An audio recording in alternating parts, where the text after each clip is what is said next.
But you can't stay here.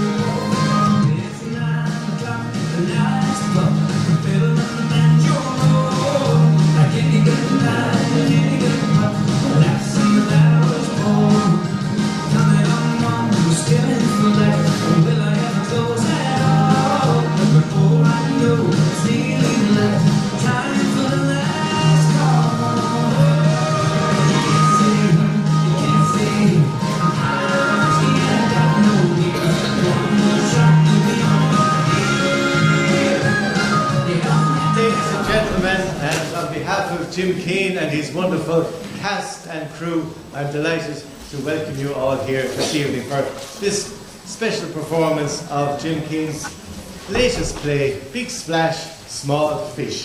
Now before we begin, I have to point out the exits to you, just in the unlikely event of an emergency. There's an exit on your right hand side over there, an exit on your left hand side over there, and the main exit is right behind you there as well, so you'll be quite safe. Now do please take a minute to turn off your mobile phones, because they can be a terrible distraction to the actors on stage and also to other members of the audience as well. So do please turn off your mobile phones right now. The title of the play is Big Splash, Small Fish, and I was asking Jim Keane some weeks back where did he get the title of the play, and he said it's actually a fishing expression, or an angling expression, and seemingly this is what he told me anyway. A big fish will create a small splash in the water, and a small fish will create a big splash in the water. So that's how it came about. Anyway, the play itself is in 2 acts, and there are 3 scenes in the first act and 3 scenes in the second act. And during the interval then, which will be after Act 1, there will be people going around selling tickets, and you probably might have bought some tickets already, and all the proceeds from the raffle this evening will go to South Tipperary Hospice, which is a hugely important organisation and a very worthy organisation indeed. The tickets cost €5 for a strip of 3. And also as well, during the interval, the top queue will be open down below, and there will be teas and coffees and sandwiches and scones and everything like that available down there. And if you want something a little bit stronger, the bar is open down there as well, so you'll be quite happy. So I just let you know the prizes for the raffle this evening. The first prize will be a grocery hamper. The second prize is a Sanctuary cosmetic hamper. The third prize is a hair care hamper. And the fourth prize is a big box of chocolates. And the fifth prize is a smaller box of chocolates, but you get a bottle of Prosecco with it. So, something for everybody. So now it just remains for me to invite you to sit back, relax, and enjoy the show. Thank you very much.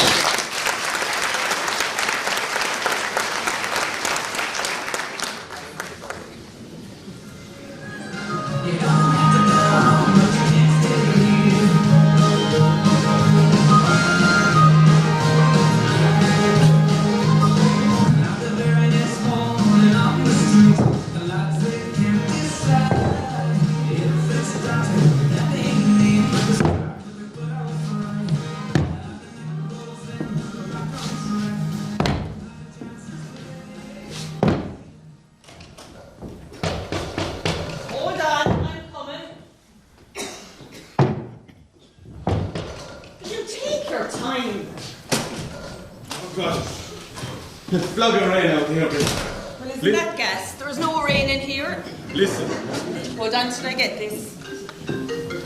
Hello? It's only you. What do you want? I'm busy. God, this sounds serious. Listen, Breda, Can't you see that I'm on the phone? Is it possible that a politician could stay silent for a couple of minutes? What? You're coming home? But it's not Christmas, Easter, or my birthday. So what do I owe the honour of this visit now?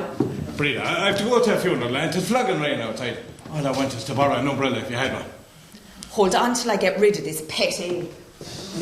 Now, Councillor Cullen, did you not see the sign above the door that said O'Brien's Bar? Not O'Brien's Bar, an umbrella emporium. Jeez, I don't want to buy one at all, only if you're the loan one, Breda. Typical politician. Beg, borrow, steal, never buy. Oh, here, I think there's one here somewhere. It was left after a hen party last month. For flick's sake, Breda, I can't be seen with that at the funeral. Well, it's either this or get wet. Your choice. I'm going to look like a right plonker. And who said appearances can be deceptive? Are you sure, Breda, you haven't a plane on there? I had a phone call to attend to. Now, off you go, pretty boy.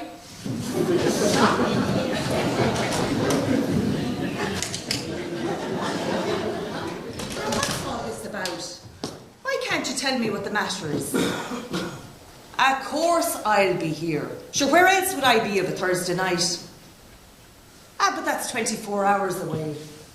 Look, do you want me to come down and get you in the morning? Look, stop crying. Look, it'll all be all right, I promise. Okay, all right, I'll see you then.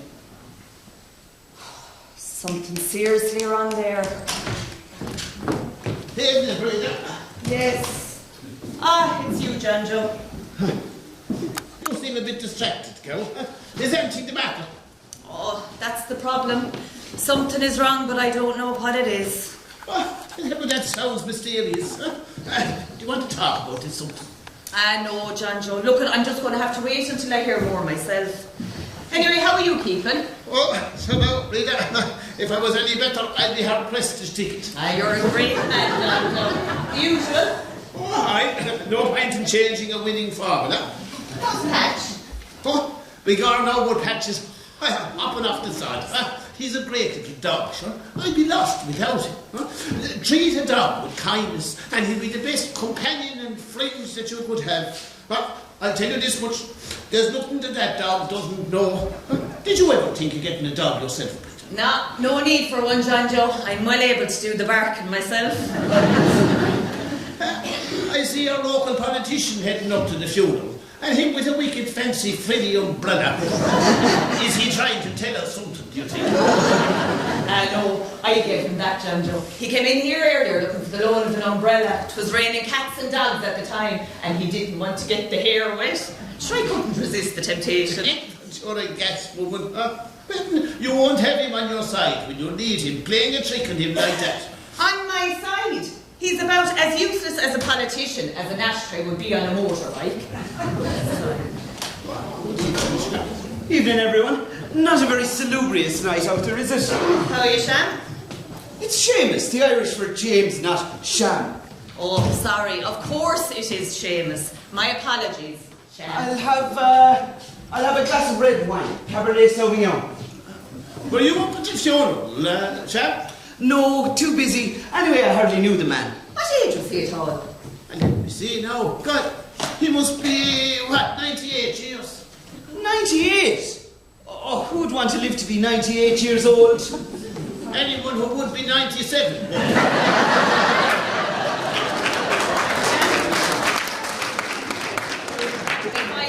please. What? €5 for a glass of wine? You could buy a bottle of it for 10 in the supermarket. Oh, well, off you go then, and see what happens when you ask them to open it for you, provide you with a glass, a comfortable seat, toilet facilities, convivial company, and enlightening conversation. You have an answer for everything. Thank you. What's that? Oh, that's a book I've just finished writing. A what? A book? I didn't know that you were a writer. Or is this a new career path? Well, yes, I suppose it is. I've always been writing little bits and pieces, but this is my first novel. Oh, he's a very talented man, is our Sham. Aren't you an artist for the government? What? You're drawing the doll? Very funny. Oh, George Bernard Shaw. Nature, not content with denying him the art of thinking, conferred on him the gift of writing. Don't be too hard on him now, Breda. He's just a small fish, trying to make a big splash. Good evening, all. Good evening, Brian. Come here for half one there, Breda, will you? You're getting very colourful in your choice of umbrella, right? Oh, that's not mine at all. Breda only give me a loan to go to the funeral, is all. No, I didn't. No. There you go. Money. Gee, Breda, I'm after going out without any cash. And I know you won't take the care. I'll fix up with you tomorrow. Fix up with me tomorrow. Yeah. What do you think this is? The Dáil Bar? Here, you can sign this. What's that? It's a promissory note. Just making sure you don't go back on your word. The cheeky you, Breda. I never go back on my word. My word is Well, this is my bond, so sign it. And John Joe can sign as a witness.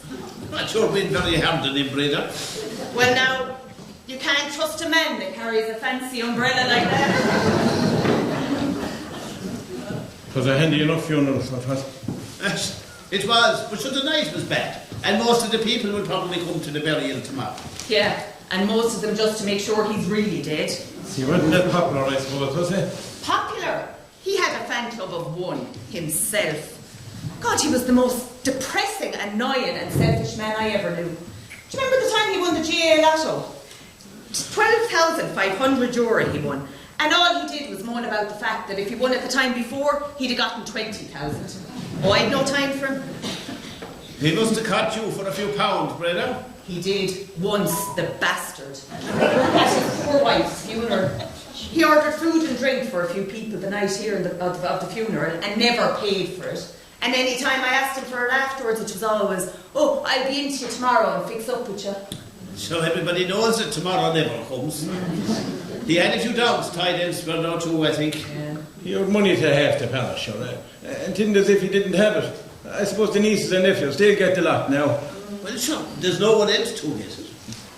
I heard he left a good few pounds to the parish priest for masses, trying to buy his way into heaven.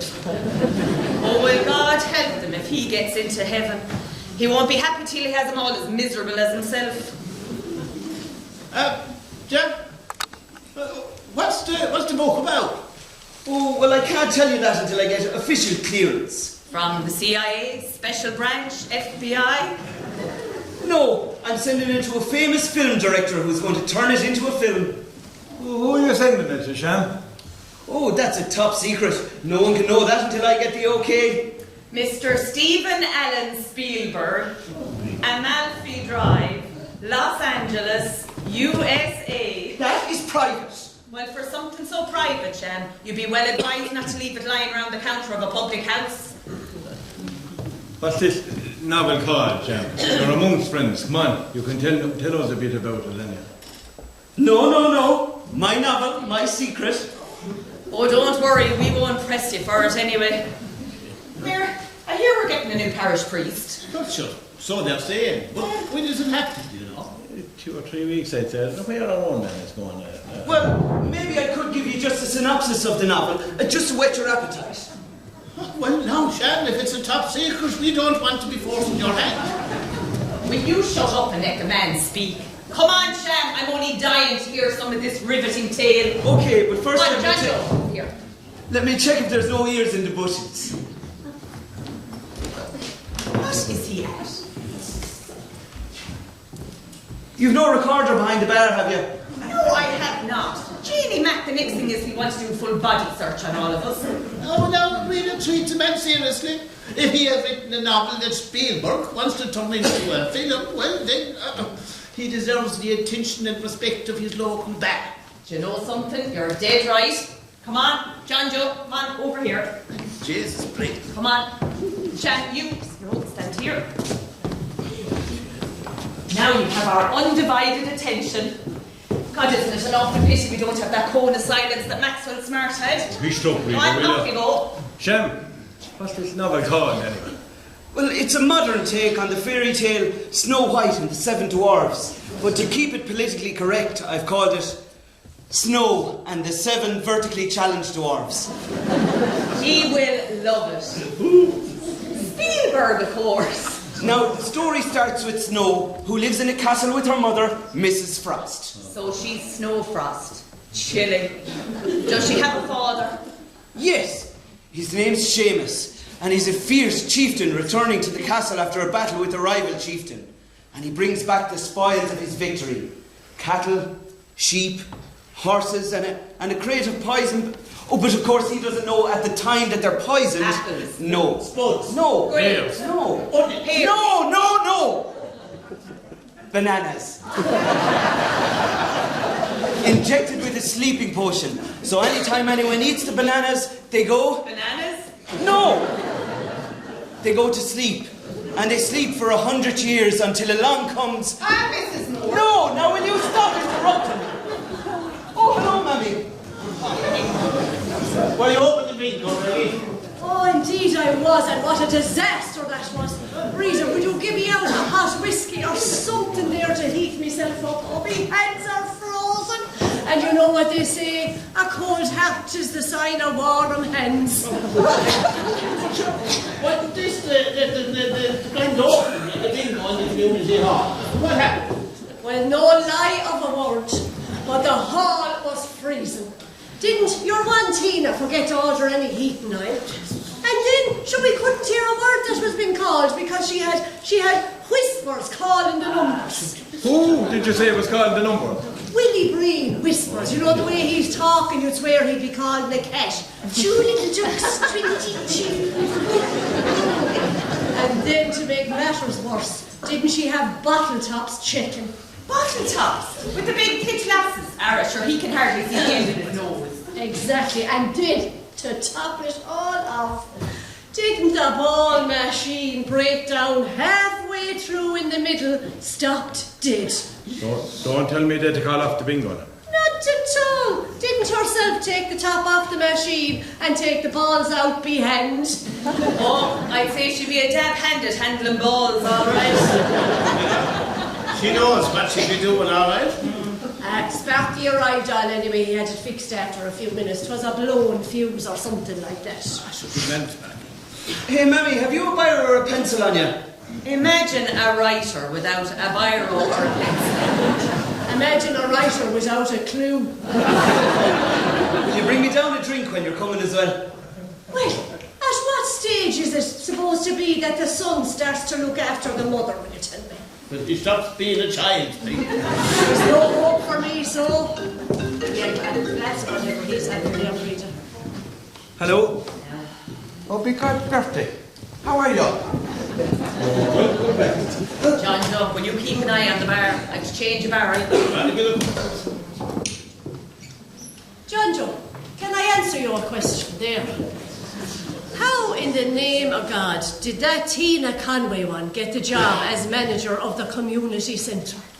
Now, just telling them that, Peggy. I suppose it's not a case of what you know that counts, but who you know. Oh, sure, that one. She's all flesh and no fire, all fluff and no feathers, I'm telling you. Give her a mile and she'll take an inch. She'll have that community centre driven into the ground. And have a good time while she's doing it. Oh, did you hear anything about the investigation into the missing funds from the community council, did you? I hear talk, all right, Peggy. Well, They say that it could be up again $500,000. Jamie, that much? Well, you know what they say. There's no fire without smoke. But who would be able to get away with that class of a fiddle? Well, now there's a question that a lot of people would like the answer to. And is it the community council? Are they the ones that do be in charge now of the community centre? Well, if you could call it being in charge. Sure, that crowd couldn't manage a piss up in a brewery. And sure, they're always arguing and fighting. And trying to get one up in each other as well. Oh, and that too, Peggy, that too. And who now is in the council? Well, Councillor Cullen is the chairman, and your woman Tina is the treasurer, and sure, Breda here is the secretary. And there's supposed to be 2 members from every club in the parish on the committee. Oh, and Tina's husband, Tim, he is the accountant. Oh, well, I'm exhausted after the night I've had. Timothy, get me a large gin and tonic. No lemon. Never said to be less, but she's bitter enough without the lemon. Yes, dear. Can I get a large gin and tonic, no lemon, and a bottle of Coors, please? Mrs. Moore? Oh, how are you? John Joe? How's Patch keeping? Oh, sure, Patch is in great form. I'd be lost without him. Well, of course. Sure, dog is great company around the house.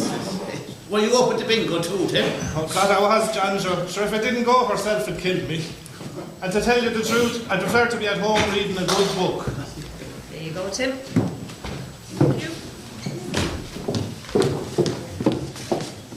What a night! What a success! Packed to the door it was. People said it was the best bingo they were ever at.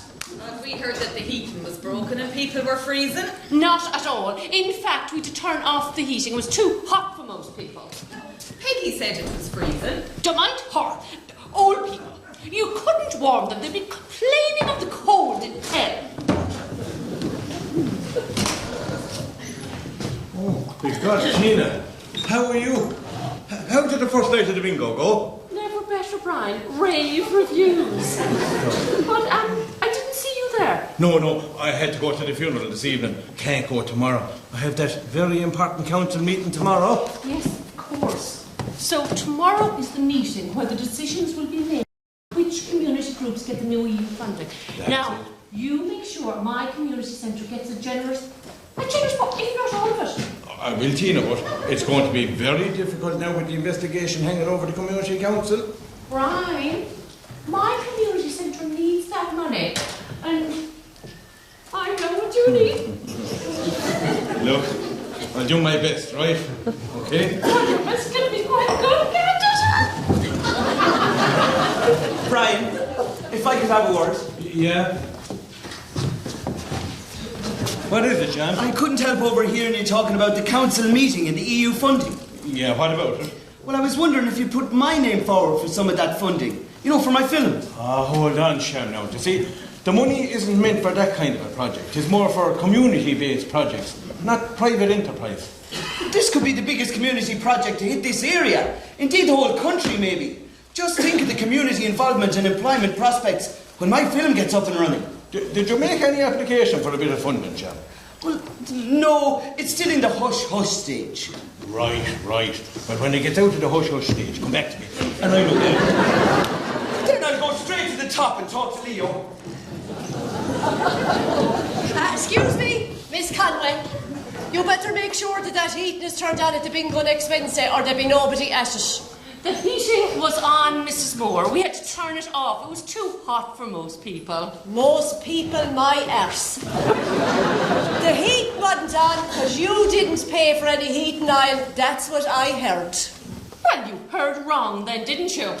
I also heard that there's a pile of money gone missing from the community council funds and there's no fire without smoke. How dare you? Are you accusing me of misappropriating council money? Well, if the cap fits, you are the treasurer, aren't you? Yes, I am, but there are 14 others on the committee, and I can assure you that every penny that came in can be accounted for. And can you account for every penny that went out as well, can you? Yes, I can. And you can have a look at my books any time you like. Not that I don't think looking at them would make much sense to the likes of you. The cheek of you, Miss High and Mighty. Just because you have an old bit of an education, you think you can look down on me and mine. Well, I'll tell you nothing for something. We're every bit as good as you. Don't make me laugh. I've seen more educated forms of life crawling out from under a rock than you and your gormless son over there. Well, fur-coat, no knickers. That's you. And we all know why you've no knickers on, don't we? Because you don't have time to put them back on. That's why.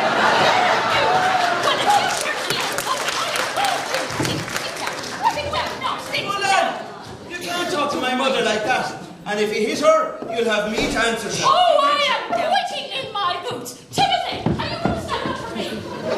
Tina, look, I think we should all calm down. Yeah, Tina, will you all just calm down? You're in a public house. Act civilised these days. Mr. Cullen is right. Come on, Tina, sit down over here. You better watch what you're saying, Mrs. Moore. All I'm saying is that the truth will come out, and 'tis a long term that has no road. Come on, Letty. The fun and games are over now. Finish up your drinks. You don't have to go home, but you can't stay here.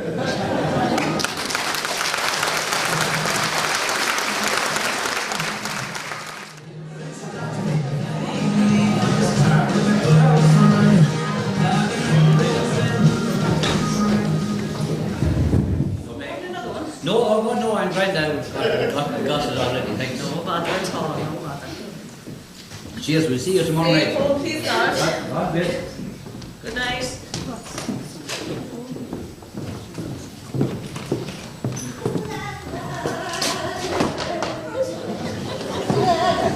Nearly finished now, Breda.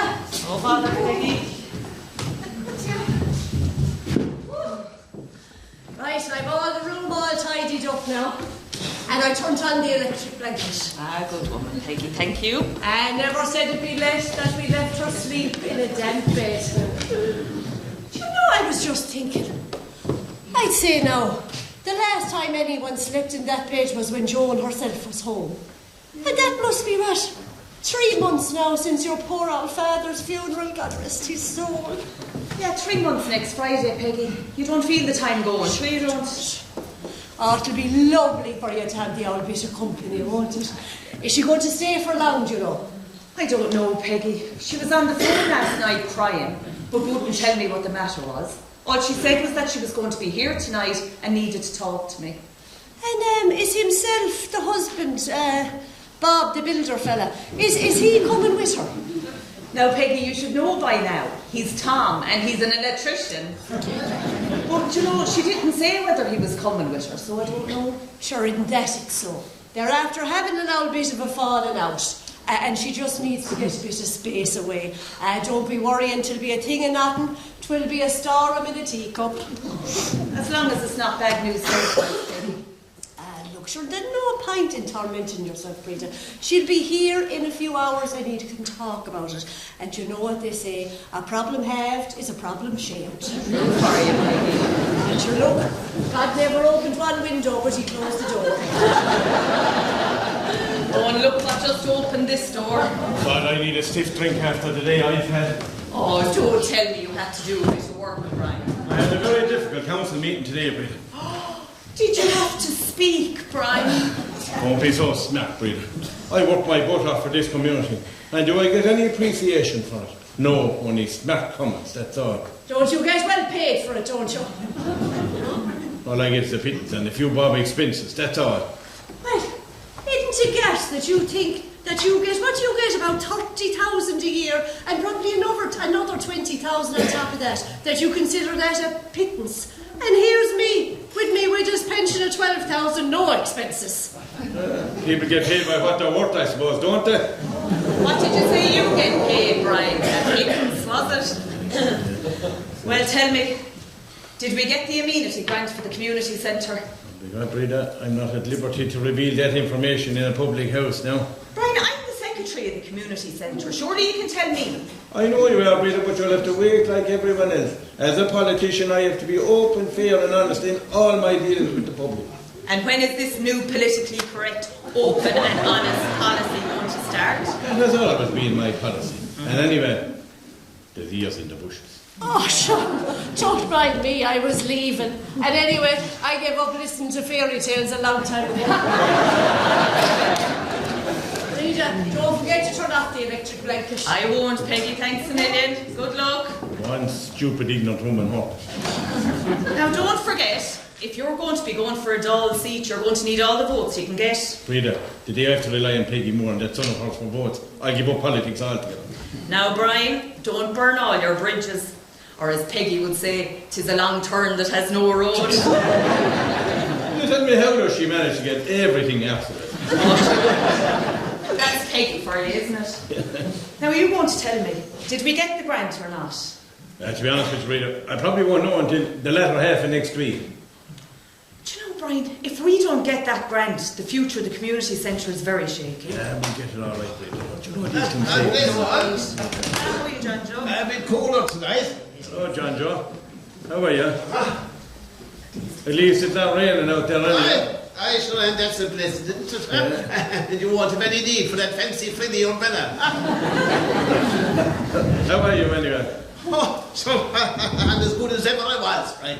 Just not as often. Can I get you a drink, can I? No, sure, I'll stay on my own. Sure, I only ever have the half one and that's a stout. Not at all. I'll cover that, Breda. Get John Joe a half one as well, yeah? Thanks, man. There you go. Now that'll be €28, please, Brian. Breda. €28 for two half ones and a pint. These drinks, and do you remember last night you had no money? I'm not running a charity, you know. Sorry, Breda. I'm sorry. Evening, everyone. Landlady, give me a glass of your finest red wine. Will you bring it over here? I'm going to hold a pre-audition session here tonight. Is he for real?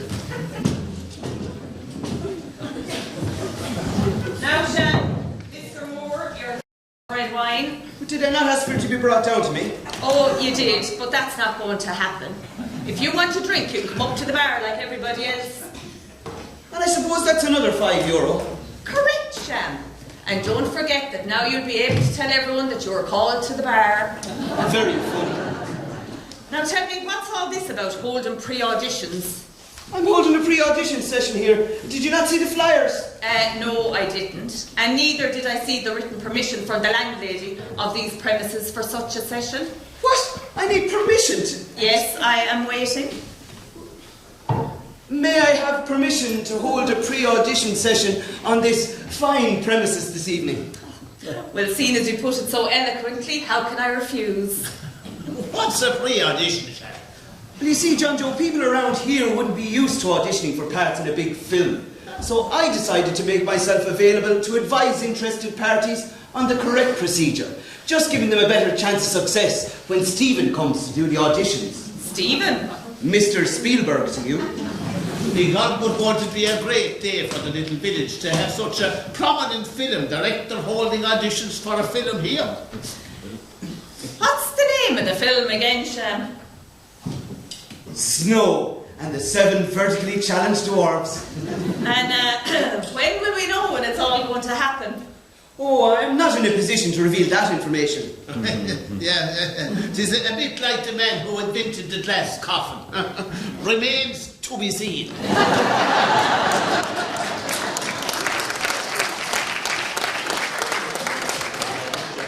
Evening all. Breda, can I get a bottle of Coors when you get a chance? Coming up. Any news? No, all quiet, Breda. That is, of course, until herself gets here, I suppose. Oh, did she let you out on your own, Tim? She did, Mr. Cullen. She's up at the community centre. What are you up to, Sham? I'm holding a pre-audition session for my film, Tim. Any part in your film for me, Seamus? No, don't think so. Anyway, have you any acting experience? Not unless you take into consideration playing the part of the obedient and dutiful husband for almost 10 years. Oh, well now, Tim, Sham will be looking for actors like Clint Eastwood, Robert De Niro, Julia Roberts and Johnny Depp. Now you're talking. Oh, and don't forget Brad Pitt and his brother Seth. I didn't know Brad had a brother that was into acting in films. Oh, he does, yeah. Can't you see it now? Starring Brad and Cesspit. Oh, ye can laugh, but I'll be the one laughing when my film makes millions in the box office. Wait and see. Oh, I won't be holding my breath. Good evening, Tim. Evening, John Joe. John Joe, you left your seat, Pope.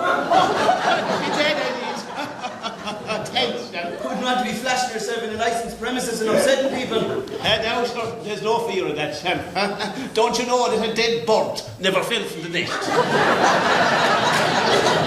It's the first sign of aging, I suppose. Forgetting to close your flies. No, Sham. No, the first sign of aging is when you forget to open them. Can you take these lot of tickets and sell them, please? But first, can you get me a large gin and tonic, no lemon? I'm exhausted. I've been on my feet all day. Makes a change from being on her back. Breda, can I get a large gin and tonic and... I know, no lemon. You have it in one, Breda. Anyone want a lotto ticket? Here, give me two, anyway. One for myself and one for Patch. Thanks, John Joe.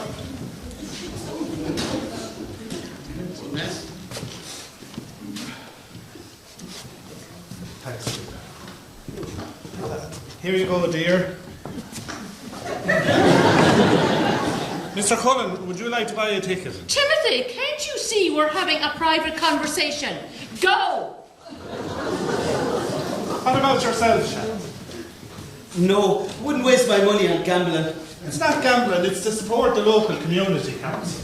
To support Tim and Tina more likely. T and T, now there's an explosive combination. What about you, Breda?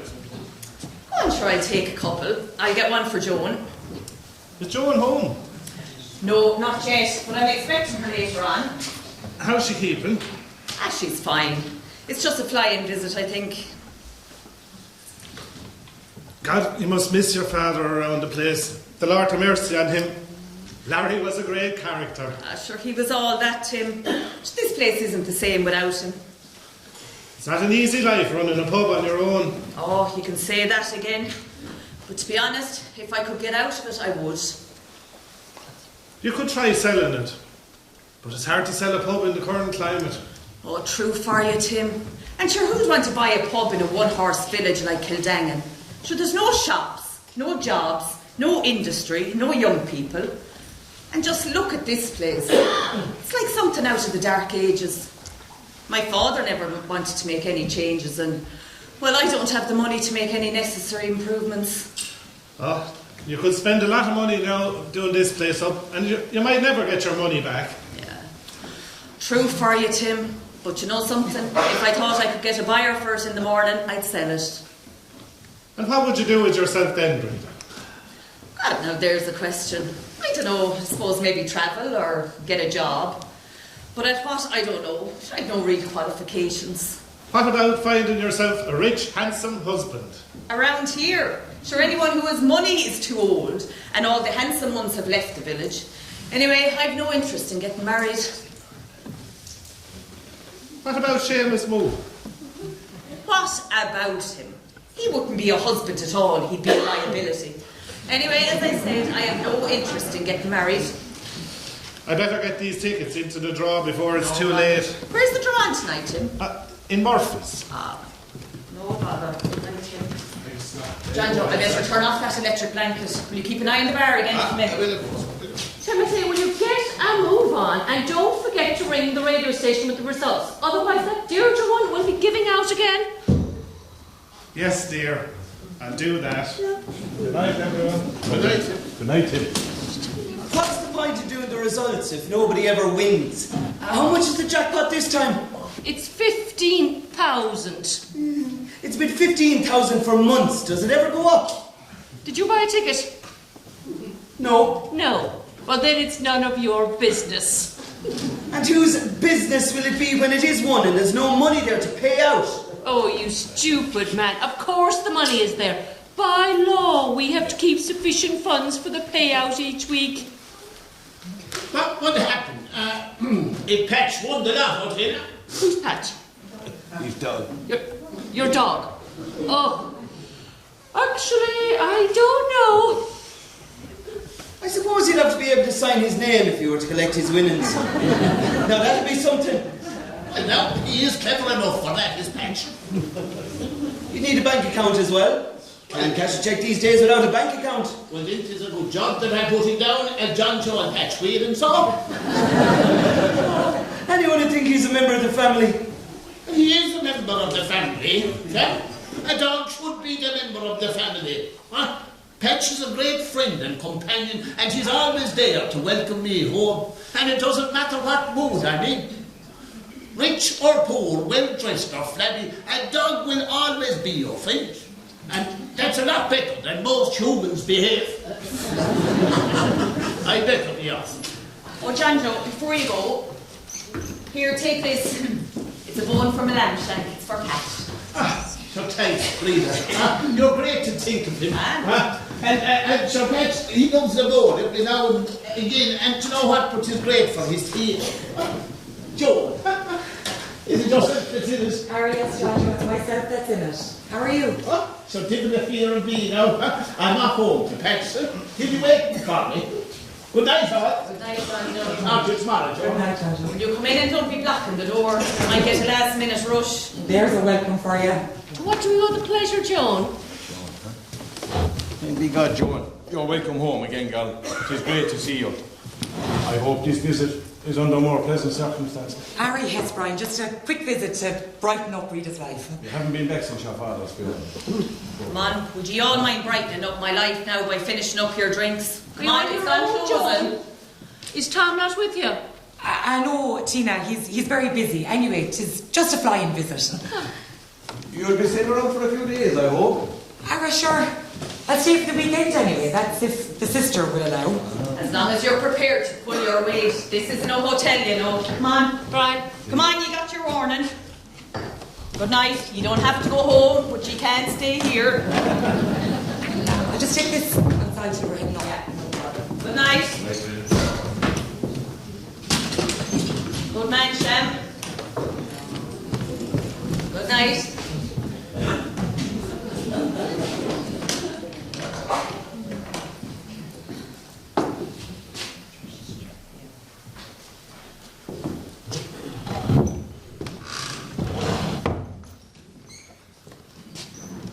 Are you hungry? Will you have something to eat?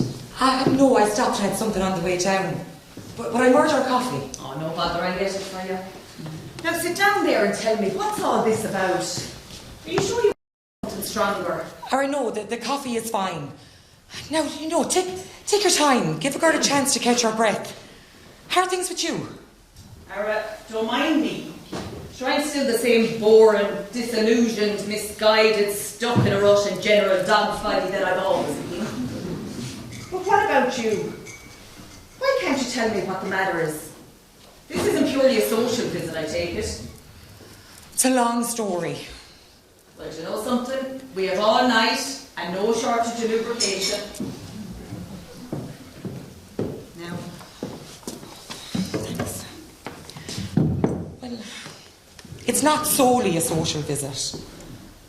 I've Come on, Joan, please, just tell me. I've left Tom. I thought you were going to tell me you were sick or something, Joan. What do you mean you've left Tom? You must have had a row. Yeah, we had a row.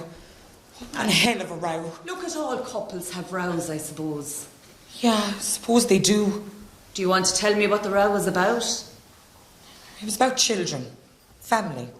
But what about children? You don't have any. Oh, God, that's it, Breda. We don't.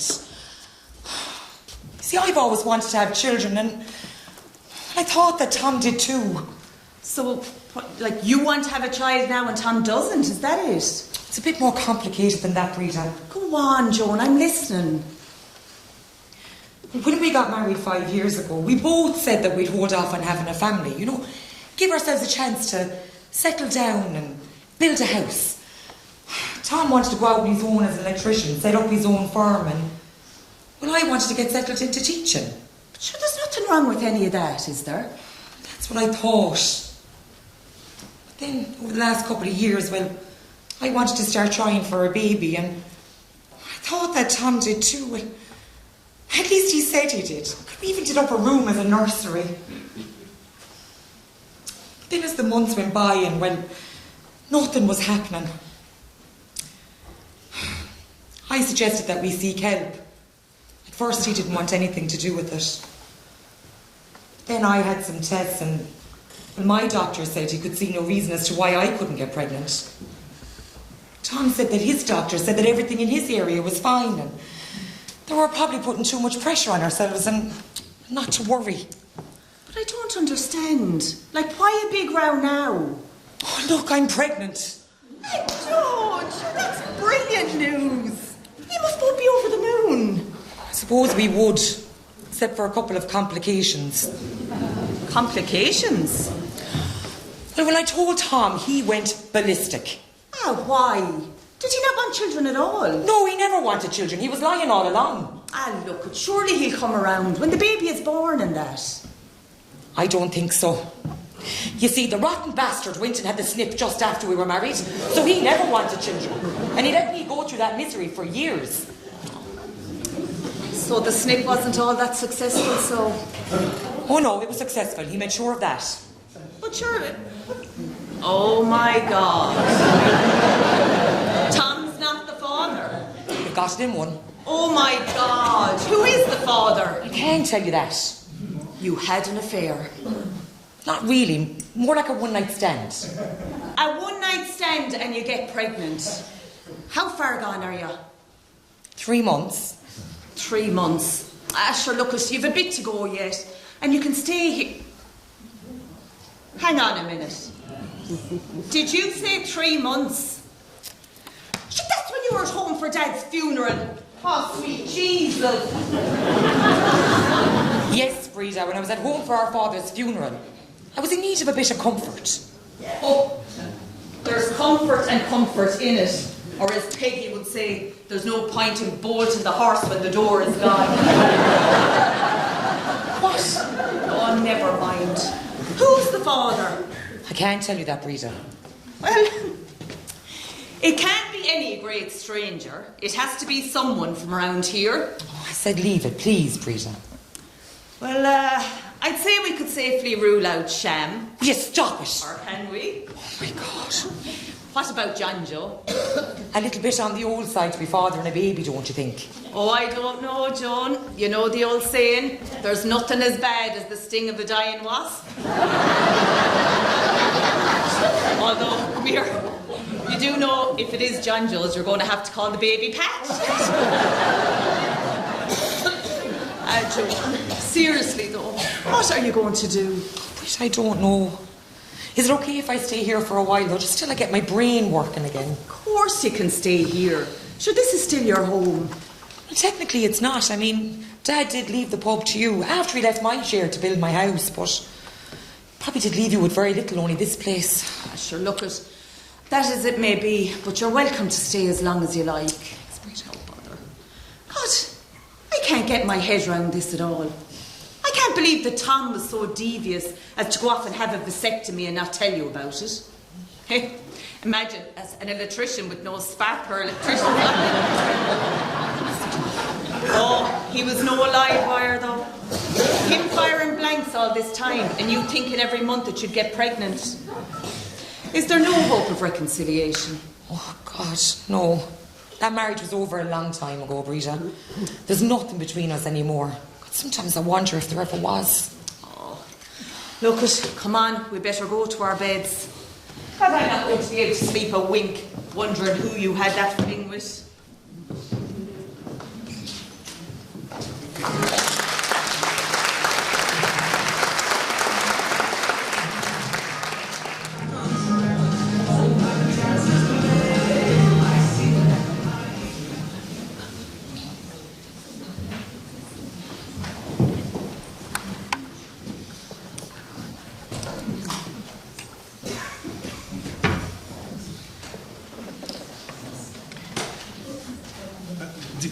The accounts, Tina, they have to be submitted by Monday.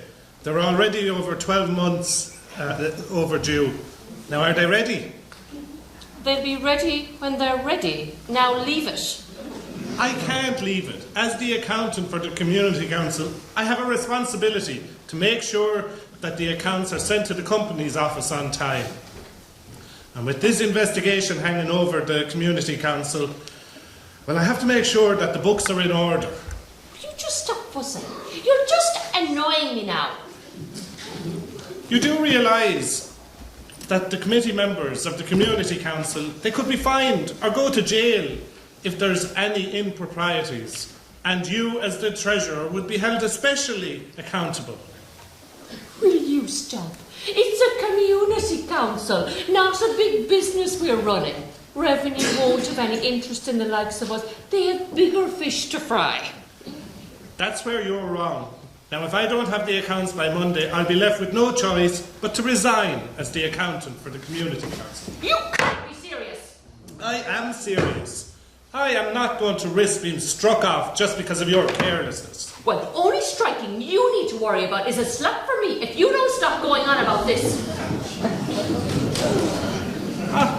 Peggy, how are you? Tim can't complain at all, can't complain.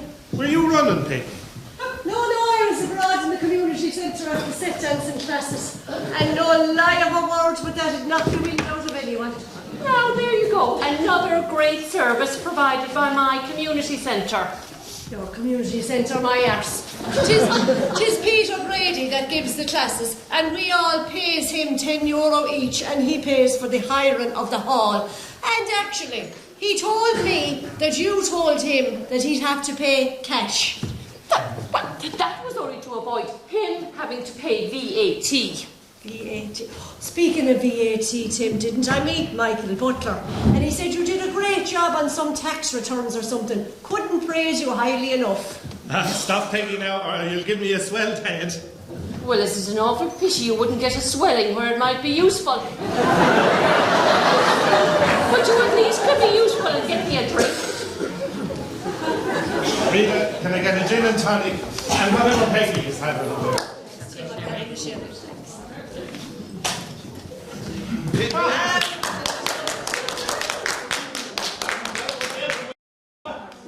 Well, it's not every day or night we get a lottery winner in here. Congratulations, John Joe. I'm delighted for you.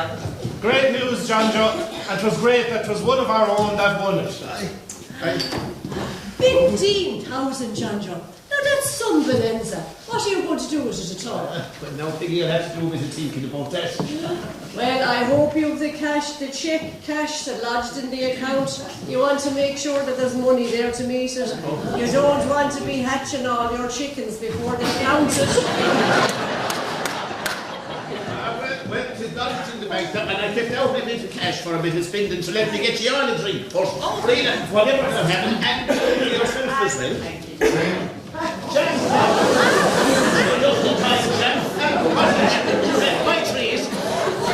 Oh yeah, I heard you won the lottery. I'll make sure the money was there to back that cheque up before you go splashing out. I'll have a large brandy. A large brandy indeed. You'll have a glass of red wine like you always have. Tell me, was it you or the dog that won, John Joe? And, what are those flowers about? Oh, be dead, I nearly forgot. These are for you, Breda. From Pat. In gratitude for the bone. Thank you, John Joe, and say thanks to Pat for me. Oh, sure. When I gave him the bone this morning, off he went into the garden and came back in with those. I pointed at the bones and I knew straight away that they were for you. He's a very clever little dog. There's nothing that dog doesn't know. Oh, you're one gas man, John Joe. Thank you. Sham, what's with the binoculars? Were you bird watching? Oh, these! I forgot I left them on. You see, I was over in Peter's yard checking out some of the horses that were training on the gallops. By Peter, I presume you mean Peter Spencer, the racehorse trainer? Yes, of course. But, Sham, I didn't know that you had any experience of working with horses. Well, I've never worked with horses, but I've always had the gift of knowing what might be wrong with a horse. And how exactly does the gift help Peter Spencer? Well, you see, Peter's very worried about some of his very prized horses. He feels that they might be holding back on him and not running to their full potential. And where do you come in? With my gift. You see, I'll check out the horses, and if I feel like they are holding back on him or not giving their best, I'll have a little chat with them. A kind of a horse whisperer. Exactly. You hit the nail on the head. I don't think it was the nail that got hit on the head. And what about the film? Oh, ran into a little difficulty. And nothing that can't be sorted. You see, Stephen wants to have it filmed in Hollywood, in America. And he has no problem raising the finances there, but his backers won't back the film if it's made in Ireland, and I'd much rather have it filmed here. So I'm hoping to convince some of my prominent business acquaintances to come up with the money. So, fingers crossed. So this horse whispering so is a new venture, is it? No, not at all. I've been doing it for years. Only, of course, hush, hush. Trainers wouldn't like to have it broadcast when they have a horse that's not running to form, if you know what I mean. Hello? Yes, Peter, I can talk. Did you hear that phone ringing, John Joe? No. Vibrate only. Wouldn't want to upset the other drinkers. Oh, yes, it was a fantastic time. useless son of mine gone home?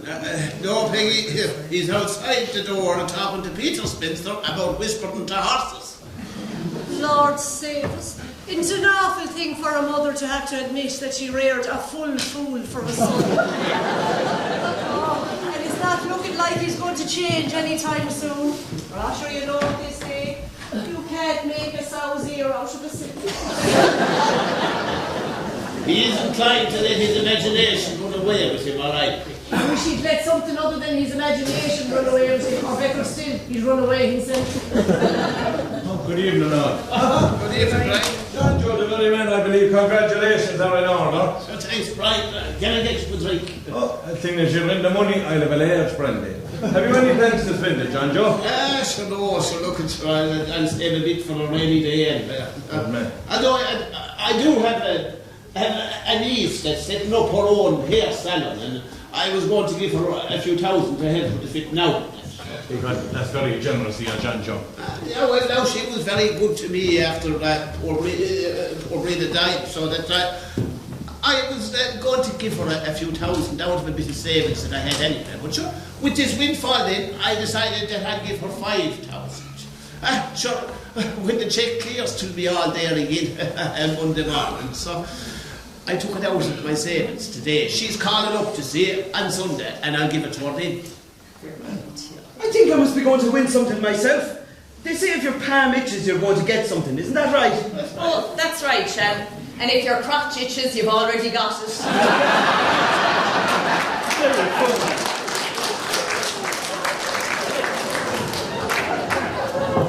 We got Joan, the very woman. I didn't get a chance to talk to you last night. You're looking great. How are you keeping? Sure, I'm fine, Brian. And yourself? How's business? Sure, you know yourself, up and down. It's hard to make money in the old haulage business these times. You know, too many overheads. How's Tom keeping? Our Tom is fine. He's very busy. You know, he got a big contract last month. All the electrics for a new factory below in Cork. Oh, big God, great stuff. Give him my regards, won't you? Sure, yeah. You haven't been back since your father's funeral, that'd be a good thing. No, Brian, sure, you know yourself, when the last of the parents are gone, the same draw to the home place isn't there anymore. No. Joan, can I get you a drink? I'm celebrating my winnings. Alright, thanks, John Joe. I'll have a still water. Nothing strong. Alright, no thanks. I'll stick with the water for the present anyway. Oh. Who brought the flowers? Oh, they're from Paxton, for Breda, in gratitude for the bone. Is the dog male? Oh, he is. Well, what do you know? Breda has a male admirer after all, even if it is a dog. Well, given some of the males around here, one would be better off with a dog. I hope now I'm not disturbing you. Well, you couldn't disturb me any more, Brian, than this clown is disturbing me. Do you know what he says he wants to do? No, well. He wants to resign as the accountant for my community centre. Tim, what's the matter? The accounts, Mr. Cullen. Tina still hasn't handed them over. Oh, my God, Tina, this could get serious. Don't you start. Look, all I'm saying is, I can see where Tim is coming from. As an accountant, he has obligations, and indeed so do the rest of us on the community council, so what's the hold-up, Tim? Well, you know, I've been busy. And anyway, I'm still waiting for some invoices to come in. Right.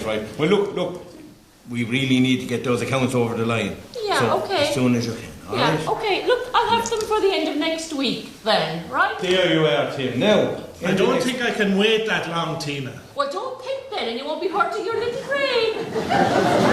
I'm going home. She's only going to start her out.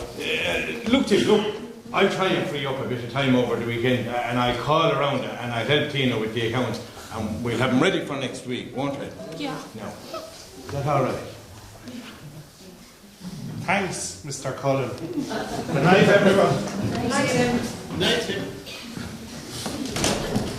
Paxton's a very special little dog, sure. Often will convince me that it wasn't Eileen, that Mr. Soul, who left him, who brought him to me. It was the evening of Eileen once mine, and I was feeling very low. And then I heard this bark coming from the road. And when I went out, there was Patch, a tiny little Jack Russell pup, looking in the gate and backing. And when I opened the gate, he leapt straight into my arms. And as the fella says, we've been best friends ever since. And John Joe, that's a lovely story. You got a good friend and companion, and Patch got a great home. Sure, I'd be lost without him. Living on your own. It's his house, Joan. The nights are long and loads. And people don't visit one another anymore. And the older you get, the more invisible and surplus to requirements you become. Sure, only for the pup here, I don't know what I do. I suppose when you're retired, John Joe, you don't have the same interaction with people. And the local pub is one of the few places you can go to meet others for a chat. Spot on, George. Like, us humans are social beings. We need the interaction of other humans. Church, Patch, and the pub. That's my life now, John. Did you ever think about getting married again, John Joe? Sure, sometimes I think it would be nice to have someone to care for. A bit of friendship, companionship. But sure, at my age now, I'd have a better chance of walking on the moon than finding a good woman to settle down with. Sure, John Joe, you're not that old. How old are you? 68? Oh, 68 and 4 more to 72. Well, I've an awful lot to look back on and very little to look forward to. John Joe, you could easily live for another 20 to 25 years yet. That's a long time to be on your own. You know, Joan, but you're right. I didn't think of it that way. I suppose we should live while we can and die when we can't help it. Joan, did I hear you say your husband Tom is in the money? That he's after winning some sort of big electrical contract? Yes. Well, I'm looking for a financial backer for my film. Have you heard about it? No, but I have a feeling that I'm going to. So you're going to give me a hand with the books over the weekend, Brian? Anything else? Stop now, Tina. We got to be discreet about this. Oh, well, discretion was something I was never very good at. You can't be good at everything, can you? Listen, do you think Tim suspects anything about us? No. All he sees are his account books and his garden. Like, I'm telling you, I could be gone out of the house for a month before he'd even notice. Well, another week and he'll be out of your life for good. Well, the sooner the better, Brian. Like, what did I ever see in him? Like, to marry him. Well, you know what they say, don't you? Love is blind and marriage is an eye-opener. Well, in my case, it's been a death sentence. Like, there's no life, no bit of fun, no excitement. Just boredom and monotony. Tim is dead owing to stiffing. well, that'd solve one problem anyway, wouldn't it? Seamus, will you stop pestering Joan? I'm telling her about my film. Exactly. Stop pestering her. Joan, I'm really sorry. Peggy, he's fine, honestly. He's He's fine. Tell me, how are you? sure I can't complain, Joan. I'd be better still if that fellow would get a job and a place of his own. Sure, Peggy, I can't imagine that there's too many job opportunities around here. No, but sure, even if there were thousands, he wouldn't have a hope of getting one. Why is that? Because you have to be looking and applying for jobs if you've any hope of getting one at all. And sure, he's useless around the house then. He's either eating, sleeping, drinking, watching the television. Sure, he's neither use nor ornament. But this is my own fault. I spoiled him as a child, and you know what they say, if you spare the child, you spoil the rod. That's enough about me anyway. Tell me, there's a bit of good news on the way for yourself and Tom. God and Peggy, you're fair sharp. Oh, I'm telling you, people say I'm no fool, but I am. So, when can they expect to hear the tiny pitter-patter of little feet? It's very early days yet, so I prefer not to say anything till I'm a little bit further along. My lips are sealed. Never said it be let that I left out a secret. But yourself and Tom must be over the moon. Well, John Joe, you still in buying form? I have not, I'm afraid. I suppose I'm kind of a one-trip only. Unless you use your gift, Sham, and whisper it in his ear. And I might perform a bit better. Well, if you're going to mock me in my gift like that, then I'm leaving. Oh, don't say it was here you got delayed.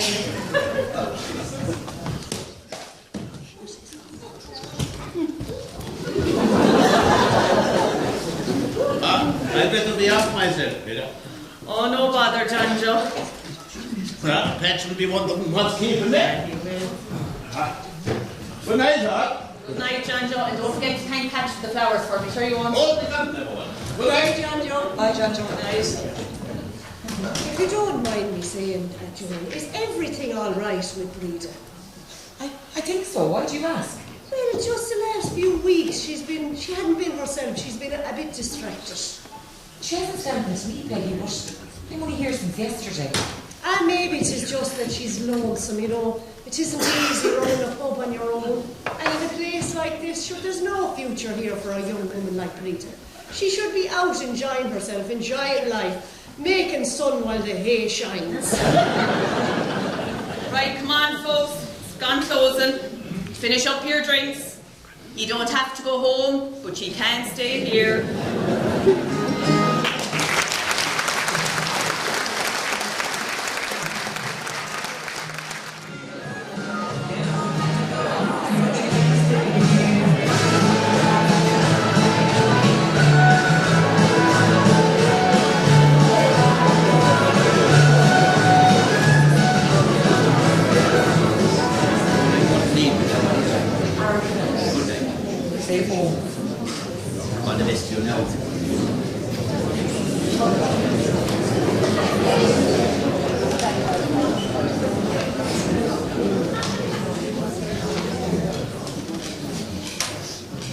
Well, how is he?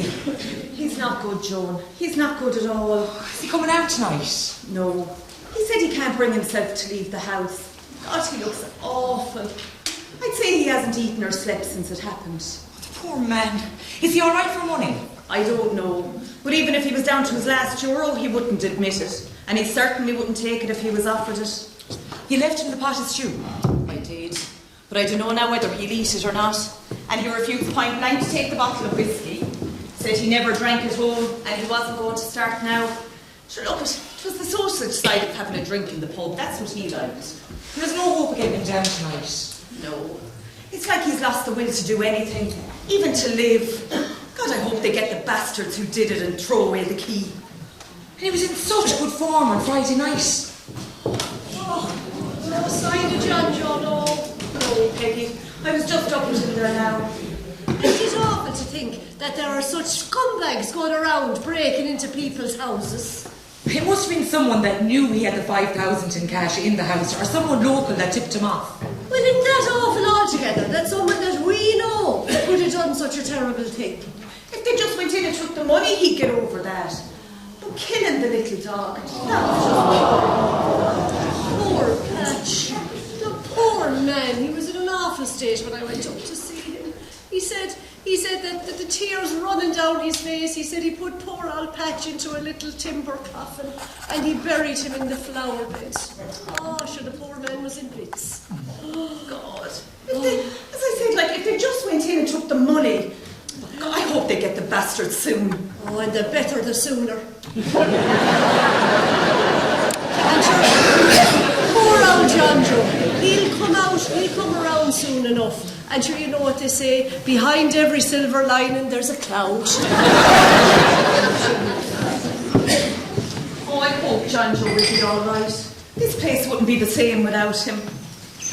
Aaron, look, he just needs a bit of time to get over this and he'll be back to himself again. I know, but the longer he stays at home, the harder it'll be for him to move out again. Good evening, ladies. Salubrious weather for the time of year. I'll have a glass of your finest claret. What has you in such good form, Sham? Well, you see, I'm after getting a contract to travel to Dubai to do charcoal drawings for Prince Abdul Hamish of his famous stallion, Desert Wind. And when did this happen? Well, you see, I was over in Spencer's stables a couple of weeks ago, and while I was waiting to do my whispering to one of the horses, I happened to be doing some pencil drawings of one of Peter's horses. Well, to make a long story short... Which isn't like you. The horse that I was drawing happened to belong to Prince Abdul, and Peter thought it was so good, he sent it to the prince, and the rest, as they say, is history. More like a work of fiction, I'd say. Well, I'm after getting an email inviting me to Dubai. All expenses paid, of course. It's very quiet in here tonight. Did you not hear about John Joe? What about him? Wait, let me guess. The cheque from the lotto bounced. I knew it would. His house was broken into on Friday night, and worse than that, they killed Patch.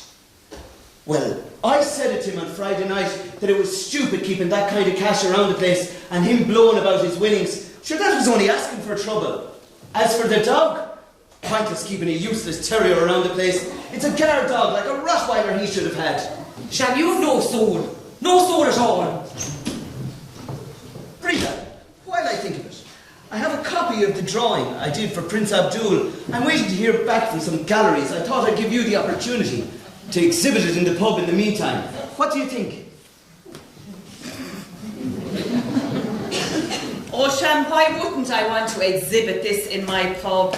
Here, put it right in the middle of the counter where everyone can see it.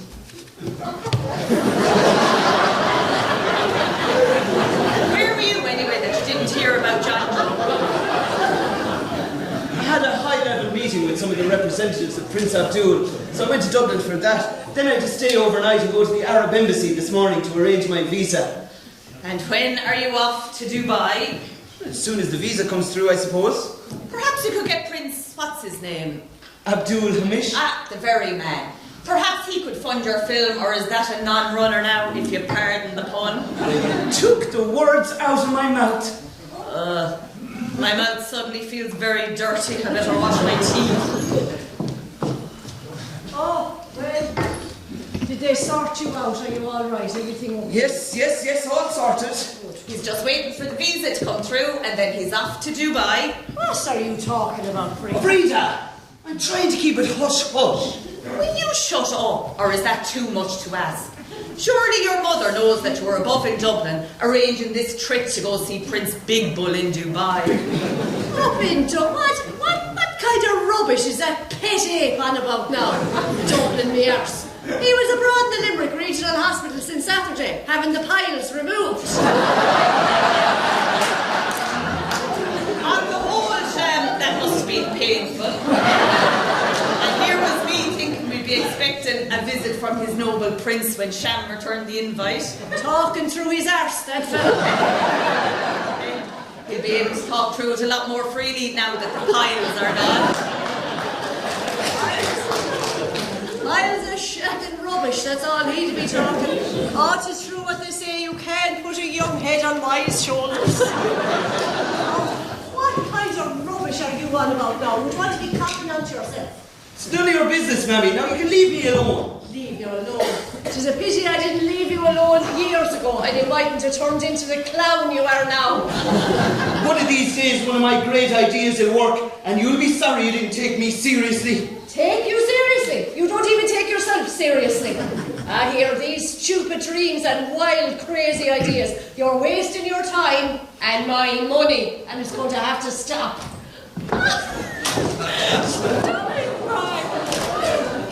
Aside from laughing at you. Say stop. You started it, now stop it. Gin and tonic, I suppose. Yes, darling, and remember? No lemon. Breda, I'm a gin and tonic, no lemon, and an air brandy, please. Someone's in good form. Yeah, Keane and myself are just after sorting out the community council accounts, and are ready now to be submitted. We've arrested all weekend. I bet you were. At what now? That's the question. Tell me, Brian, what's the story with the grant? Oh yeah, there's been a bit of a delay with that. Probably won't get word out till the end of next week, please. And when are you going to call a committee meeting? The rest of the members are very worried you haven't had one in 3 months. I called one shortly now, Breda. Sure, there wasn't much point until the accounts were in order. Don't worry, Breda, everything will be fine. Yeah, fine, but for who? Look. Come here. Tell me, did you call up to see John Joe? No, I call up him tomorrow. Terrible thing to happen to the poor man, isn't it? Money, please. Oh, big God, Joan. How are you? Grand, Brian. Great to see you. Can I get you a drink? No thanks, I'm cutting down, watching the figure. Oh, you're not the only one watching that figure, Joan. We must have a session again. Remember the one we had after your father's funeral? God. It took me days to recover. I see you're looking after Shanahan. Yeah. Is Timber around, no? No, he's at some accountants conference in Dublin. I'll be back later. I better go down.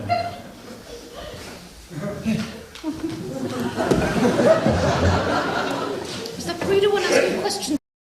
She was, but the mind her. A few more days and everything will be sorted. How long will it take for the grant check to clear? That grant check cleared today. Brian, that's another 40,000 we have. See, I told you it would all work out, didn't I? It's a pity the lot was one. We'd have had that 15,000 as well.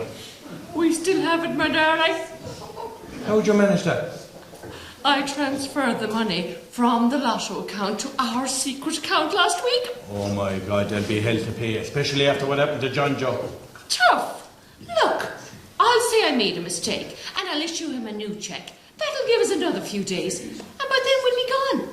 Tina, we're really burning our bridges now.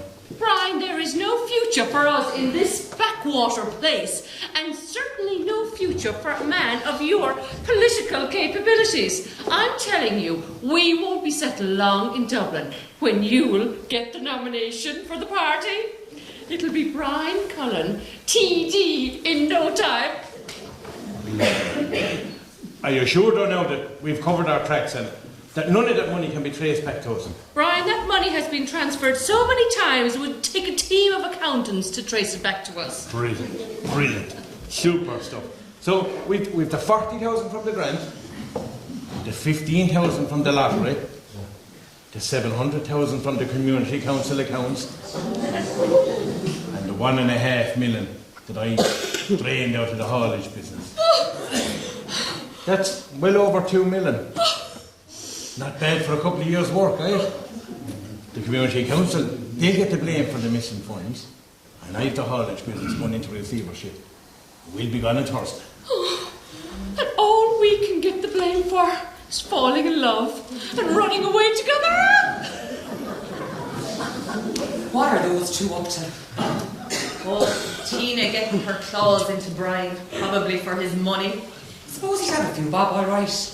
His father built up a fine haulage company before he died. And with Brian's connections, it's probably worth a lot more now. It'll be worth a lot less now if Tina gets her hands on it. She's a very expensive woman to keep. How does Tim put up with her? I don't know. And he's a lovely man, but he's way too quiet for her. She's had more affairs than I've had hot dinners. I can't understand how he hasn't dumped her years ago. Anyway, come here. You never told me how you got on at Aunt Kathleen's. How is she? What? Yesterday. You were above in Dublin at Aunt Kathleen's. How is she? Oh yeah, no, she's fine. She insisted on me staying over. You know, she finds it wicked lonely on her own. That's why I only got back today. Are you sure you're all right? You seem a bit distracted.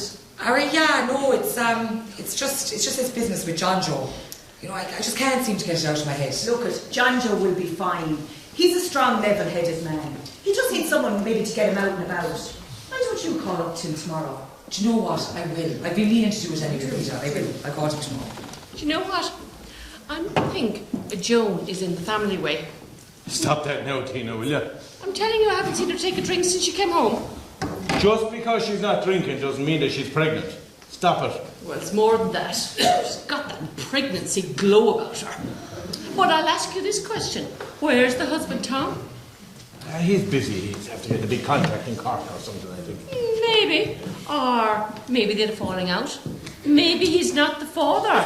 Maybe she played the away game. Stop that now, will you? I could be right, though. And Tom, is he the electrician? Yeah. Maybe he lost his spark. Not the live wire that he used to be. Excuse me, Miss Conway. Did you get that heating fixed in the community centre for the bingo next Wednesday? I'm waiting for a plumber to sort it out. Honestly, I can't do everything myself. That community centre is falling asunder, and all the money that was raised over the years by the community. And you, Mr. Cullen, chairman of the community council, let me answer your question. Where's that money gone? I can assure you, Mrs. Moore, every penny that can be accounted for. Every penny. Why then is there an investigation into missing funds? You know what they say. There's no fire without smoke. Rumours, that's all they are. Rumours.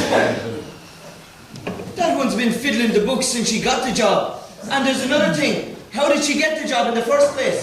I applied, and I didn't even get an interview. Hull, that's how she got the job. Breda, did you hear anything about this investigation? I heard nothing official, Peggy, just the rumours like yourself. But aren't you the secretary? Yeah, but a lot of the correspondence for the centre now goes there, so there might be a chance that I'm not getting all of the correspondence. But surely you have regular meetings. Yeah, we're supposed to have, but... The whole thing is a disgrace. There should be a public meeting called. Well, yes, after all, the centre belongs to the community. Yep. Right, what do you have to say about this? Look. Can I have a small bit of order, right? Just for a minute. I explain it, right? Okay. There's no problem with the community council, with the council at the minute, right? No problem. We're a small bit stuff for cash. That happens every day. But I'm confident, I'm very confident, that we're going to get the grant of 40,000 in the next week or two, and everything will be fine. All I want to know is the money there for John Joe's winnings. Of course Exactly. there's money there for them. Yeah. He won that money What about fair the other and square. grants? Exactly. I can't get money for my Yeah, funeral. excuse me, the council recognise Well, the the right. secretary's not right. That's fine. Will you stop? I can't tell you hear myself talking with you. Oh, don't worry, Brian, you're not missing much. Look, I'll organise a meeting for next week and everything will be sorted. We need a committee meeting first, Brian. Okay, so we'll have a committee meeting and we'll follow that with a general meeting and everything will be okay. Happy now? For God's sake. Come here, look at the time. Come on, finish up your drinks. You don't have to go home, but you can't stay here.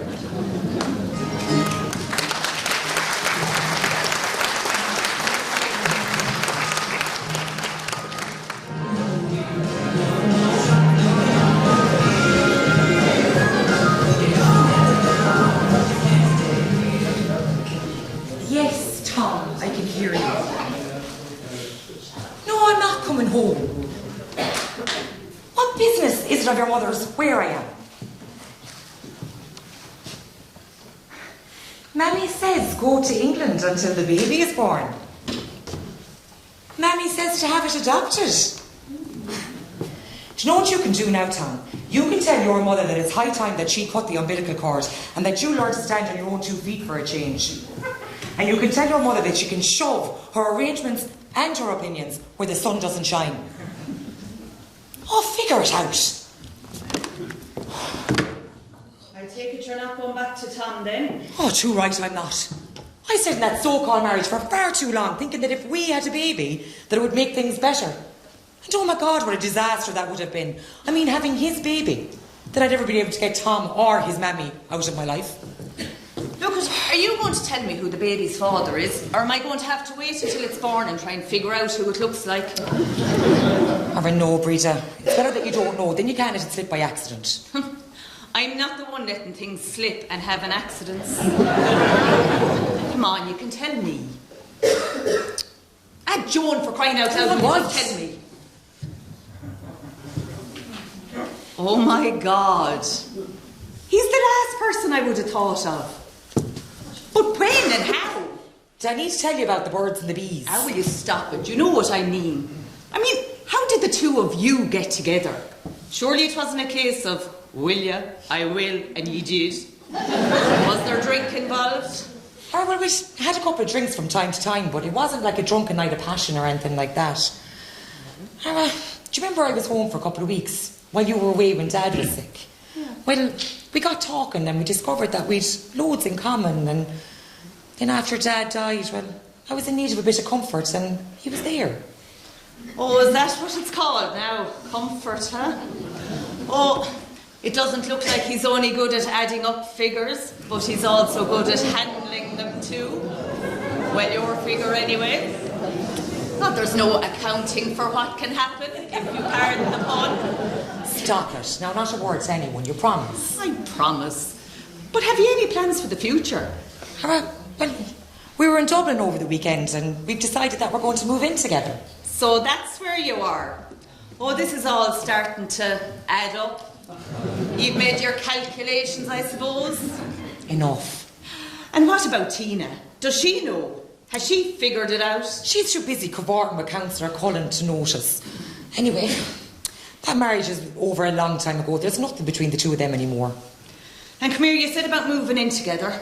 Have you a place in mind or what? Well, yes, and as it happens, I think it might solve some of your problems too. Go on, I'm all ears. Things change from being all mouth. Oh, evening, Father. Oh, it's only you, Tim. I was expecting Father Barry to call, and I thought you might be him, but you're not a reverend father. Well, not yet, anyway. Are you finished? Yeah, I better check on the barrels.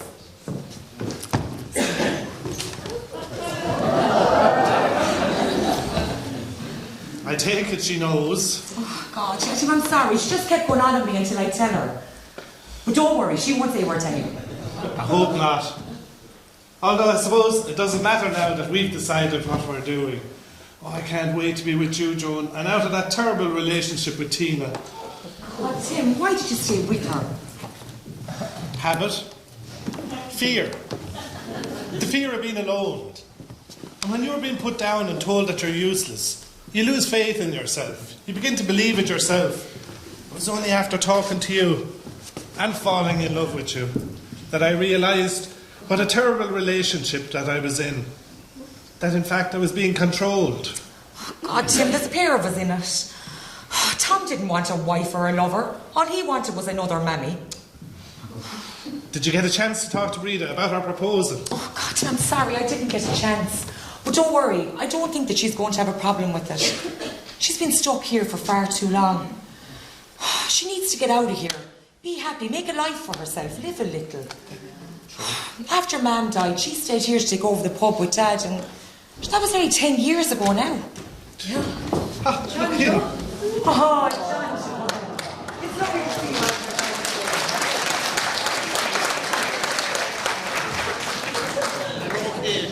I'm okay. I'm trying to stay positive after all that's happened. I wouldn't be down at all, only for Peggy here. She called up and said she wouldn't leave the house unless I came down with her. Well done, you're one brave woman. Sure, that's what friends are for. As they say, a friend indeed is a friend in need. What do you have in my treat? The sherry there, please, thanks, Tim. I have a half. Thanks, Tim. I suppose the guards haven't got anyone for it yet. Oh, and I don't suppose they will either. Them toads know how to get away with it. Sure, and even if they were caught, all they would get is a suspended sentence. If only I'd gone home a little bit earlier, I might have been able to save poor Patch. Now, John Joe, if they were vicious enough to kill the poor little dog, God only knows what they'd have done to you. No, you were better off you weren't there. Maybe so. But 'tis very lonesome without Patch. And would you ever think of getting another dog, John Joe? No, not for a while anyway. Would you ever think about getting maybe a burglar alarm fitted, John Joe? Would you know what? I was only thinking that might be a good idea. When that cheque clears and I have a few pounds in the bank again, I'll get one put in there. Just look at who it is. John Joe. It's great to see you up and about again. How are you? Thanks, Breda. Thanks, Breda. Shall I find it was Peggy that got me up and about? Well done, Peggy. No better woman. And you know what they say, behind every successful man is a good woman. Now maybe that's what you need, John Joe. What? A good woman behind you. What good would she be behind me?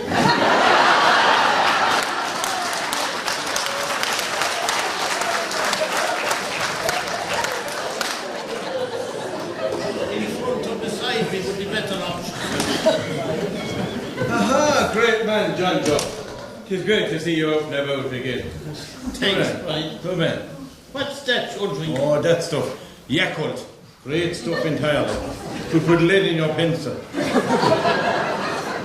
No point putting lead in my pencil when I don't want to write, right? Well now, John Joe, that would be easily addressed. I know someone who's a great admirer of yours. I'll tell you on the quiet later. Good evening, all. Brian, the very person I'm looking to talk to. Barmaid, glass of red wine in a clean glass. Now, Brian, I'm going to need a workplace and a grant for my new business. What business might that be, Sham? I'm going to set up a factory to design and produce outdoor and indoor clothing for horses. Like blankets and the like. No, not at all. I'm going to create classic styling for the equine trade. Outfits that the thoroughbred horse would be proud to be seen in. Colour and style, that's my motto. Breda, where's the glass of wine I ordered? Who did you order it from? From you, of course. You said barmaid, if I'm not mistaken. Do you see a barmaid around here? Isn't that what you are? Listen here, you trumped-up excuse for a man. I am the owner, the proprietor of this establishment, and you are barred. What?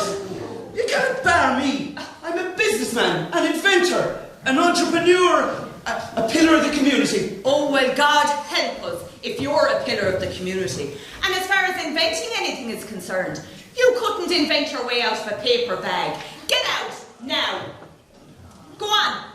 There's the door.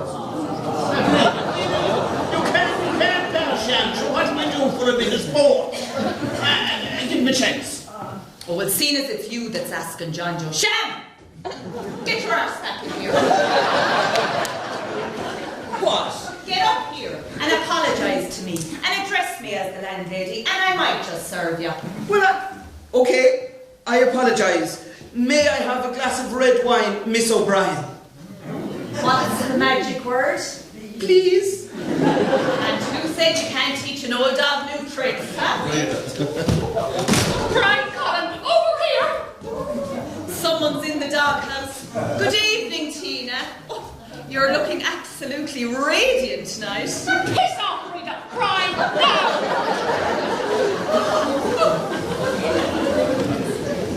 What's the matter with you? The account is what the matter is. What about it? It's been drained. There's only €7.55 in it. What have you done with all the money? Slow down now, Tina. Slow down. Oh, go back again. Tell me, nice and slowly. And just after checking our secret account that had all the community council money in it, and it's dead.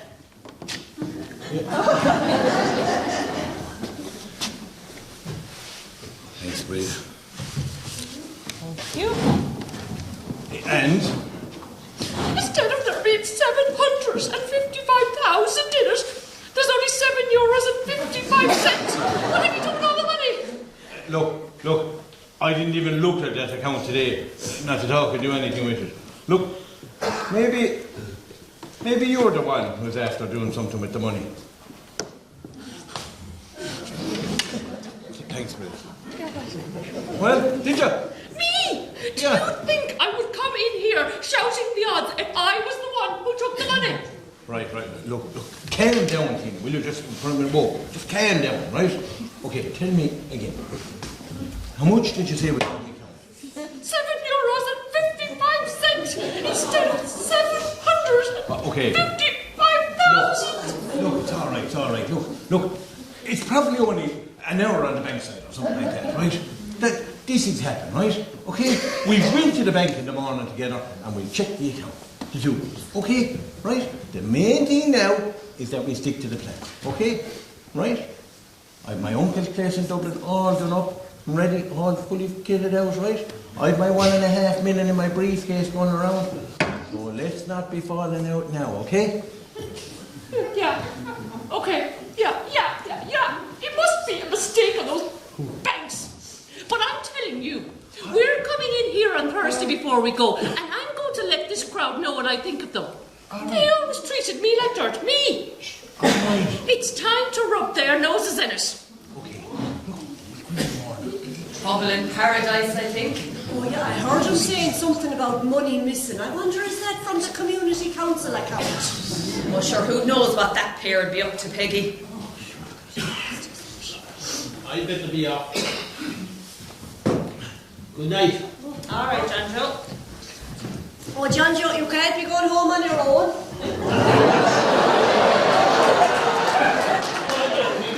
Haven't I done it for years? I walked you down tonight and never said it'd be less than I made you walk back on your own. Peter, but there's one for the books. I'm walking me home. John Joe, we must go with the times now, and let's not be upsetting the apple tart.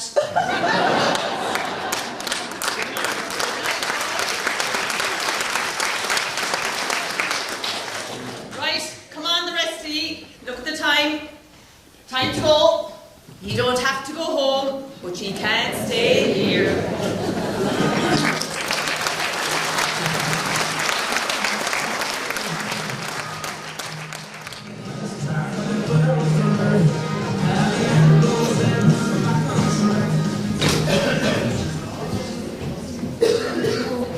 Good night, ladies. Stay home.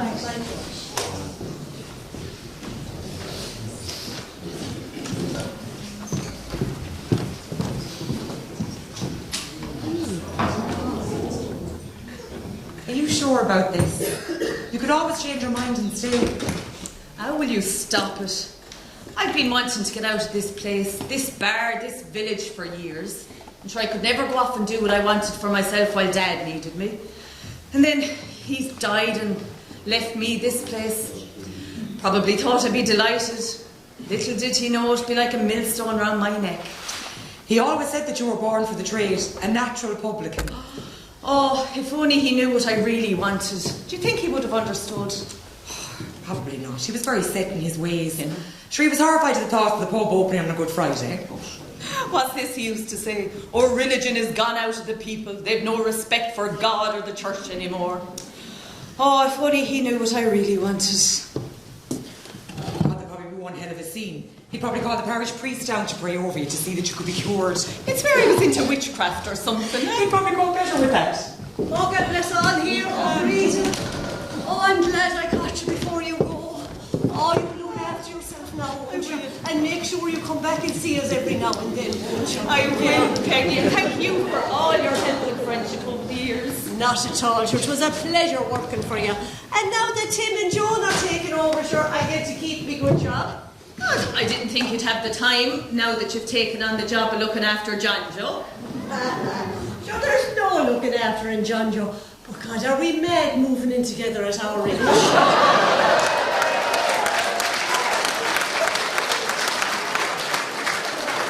Not at all, Peggy. Life is there to be lived and enjoyed. True for you, Joan. True for you. The world is our lobster.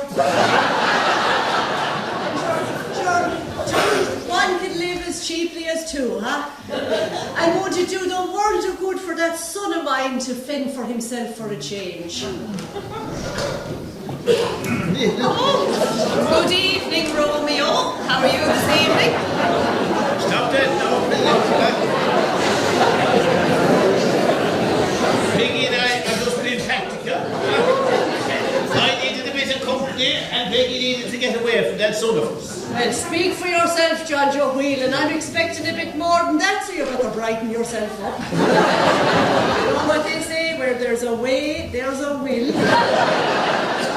And many a good tune was played in our fiddle. Oh, you're going to have to start putting resin on the bow, John Joe. It's the mercy of God. She'll have me go to the gym next. And never let it be said that I made you do any exercise. I give you plenty of exercise at home. Will you stop it? I better be off before you corrupt me altogether. There must be more than the scenery that's attracting you to Galway, Breda. There is, John Joe. I'm doing like yourself and Peggy there, and I'm going to live in sin with Joe McCormack.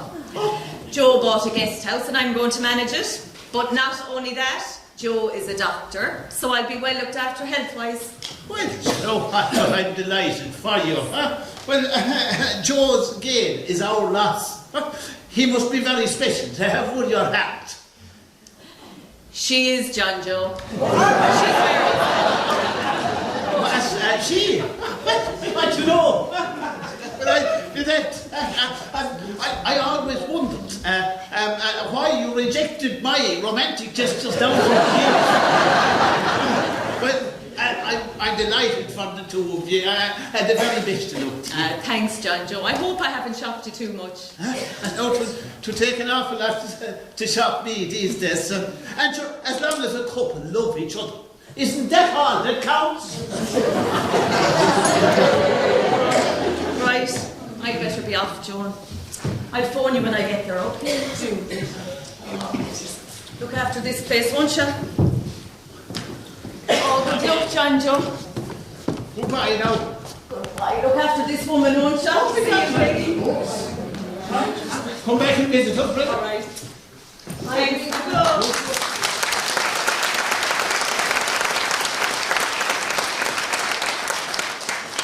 She's one great girl. We're going to miss her. But I'm sure, Joan, that you'll look after us every bit as good. I'll do my best, John Joe. Come here, tell me. Any news on Bonnie and Clyde? There's been no sign of Brian or Tina since last Tuesday evening. But, according to Philip Burke, the new chairman of the Community Council, there appears to be 750,000 missing from the Community Council account. That's enough.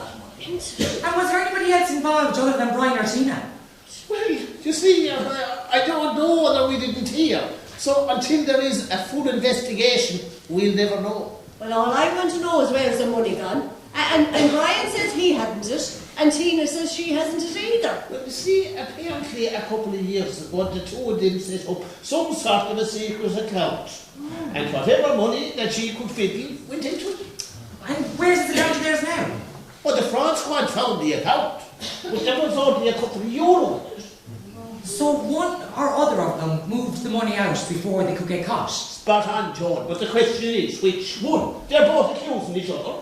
Or maybe there's a third party. Maybe someone else in the community centre is involved. Now, wouldn't that throw the pigeon among the cats? Would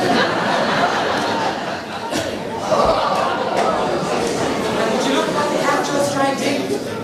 Mammy, when are you coming home? I am at home. I'm living with John Joe now, so get that through your thick skull. But Mammy, I can't manage on my own. Well, isn't it an awful fright to God to think that a man of 40 can't look after himself? You can't be serious. You can't go living with John Joe, not at your age. And anyway, it's disgusting. What's disgusting about it, Sham? Age has no love limits. Love my ass. You're too old for that sort of thing. And anyway, do you not remember what you said about the dead bird not falling from the nest? Yes, Sham. But did you not hear about the phoenix rising from the ashes?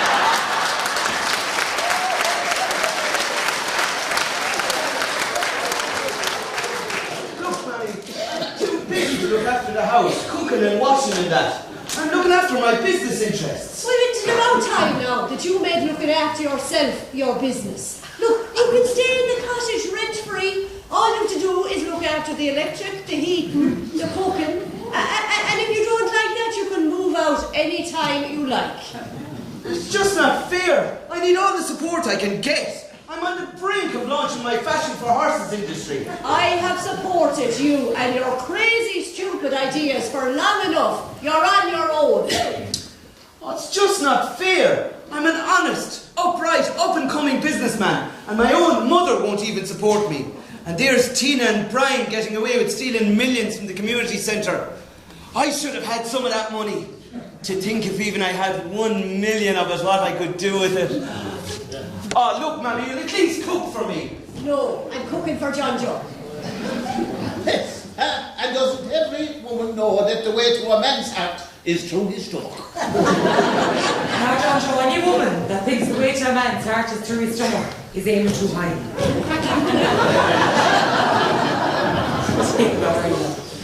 Evening all. Now, can we get you a welcome drink, seeing as Joan and I are taking over the running of the pub? I'll have a glass of wine. I'll have a small sherry, thanks, Tim.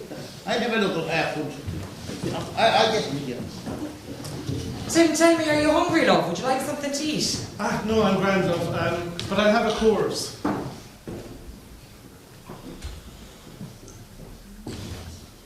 Grand, John, grand. Thank you very much.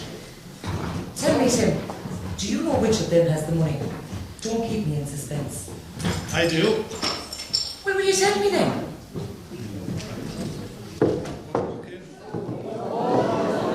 We just called in to say goodbye. We're leaving this miserable, deadbeat place for good. And for the record, record, we are completely innocent of any wrongdoing with regards to community council funds. Brian and I are in love, and we're off to make a wonderful life for ourselves far away from here. Joan, can I get a gin and tonic and no lemon and a pot of water? I'm driving. Look, I'd like to get everyone a farewell drink before we go, so what are you all going to have? Nothing for me, Ella, but... Me neither. I wouldn't take a drink from a swindler. Tim, what do you have? You can keep your money and my wife. Not that she was ever any good in that role. I'll make up for all the lost love in his life now. Put him down. You don't know where he's been. But I certainly know where he's not been, Tina. Sham, you'll surely have a drink on me before I go. I'd rather die of thirst than take a drink from the likes of you, or that slapper of a Tina one. Suit yourself. Tina, behind that briefcase. You go to the men's.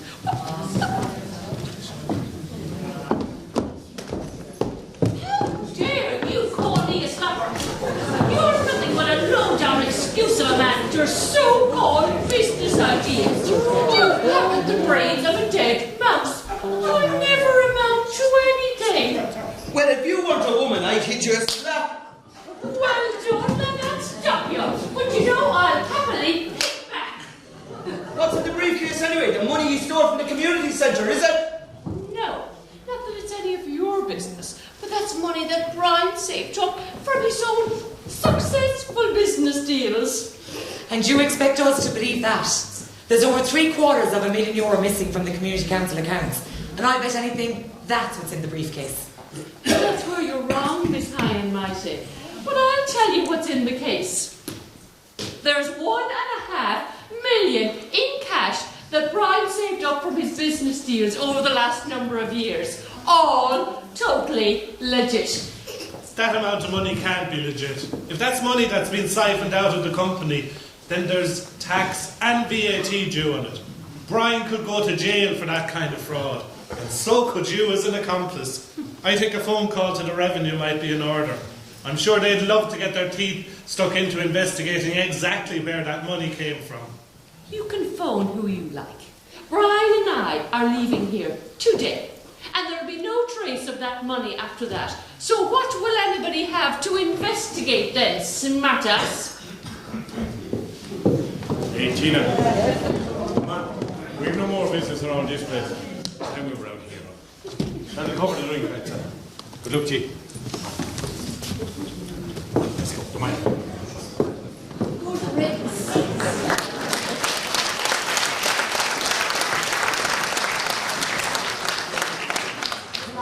Don't keep me in suspense. Which of them has the money? I bet it's Brian. I can assure you that it's not Brian. Tina has it. No, Tina doesn't have it either. Well, then who has it? I do. You? How? Just keep this to yourself, Joan. The other night at home, Tina left her laptop open on the table. And I discovered a secret account that Brian and Tina had set up. There was over €700,000 in it. So I did a transfer of my own. But I left a few euros in the account so that the fraud squad would be able to trace the money back. Where is it now, Tim? It's in my secret account. You can't keep that money, Tim. I know that, Joan. Look, over the next couple of weeks, the Community Council are going to get all of their money back through the generosity of an anonymous benefactor. But the great thing is that Brian and Tina will pay for their crimes without reaping any of the rewards. You're one clever and devious man, Tim Conway. And I'm your clever and devious man now.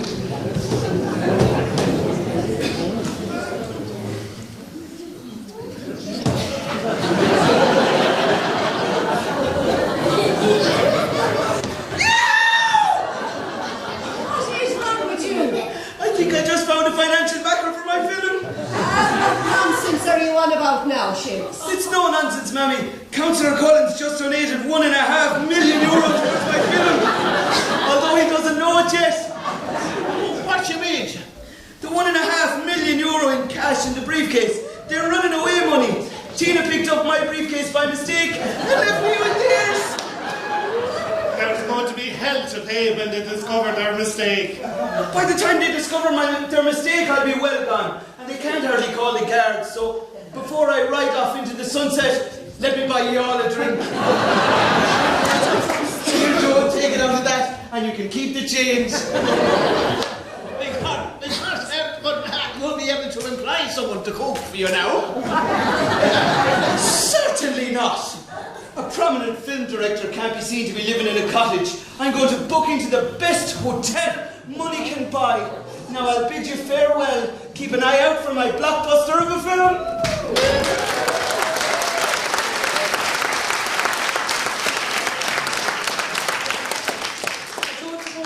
To make that film, he'll probably squander every euro of it living the high life. Oh, yes, I'd have a whale of a time while he's doing it. Do you know what? But a toast to Sham. Huh? Our small fish that's going to make a big splash after all.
say a few words about the man who made the whole thing possible, Jim Keane. He's an actor, he's a Shanahan, he's a radio presenter, a radio producer, a director of drama, and a dramatist as well. So give him a big round of applause.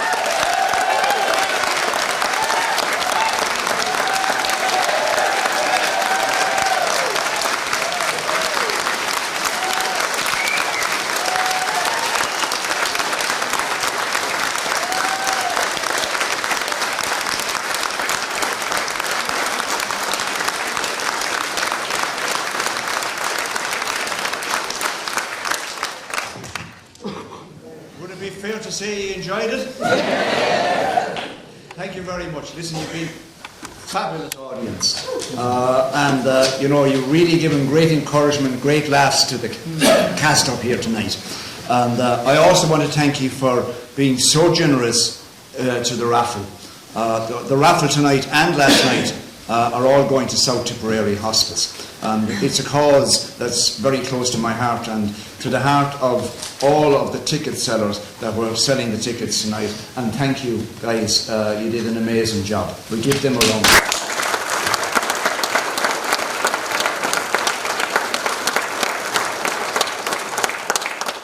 Thanks to our MC, Mr. Oliver Corbett.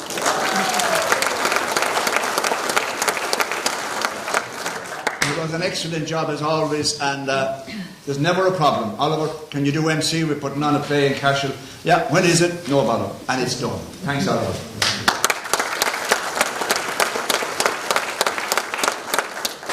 the guy above there in the lights, I forgot him last night. We were lucky to have any tonight. That's Colin Andrews. He does the lighting and the sound effects for us. Colin, thanks a lot.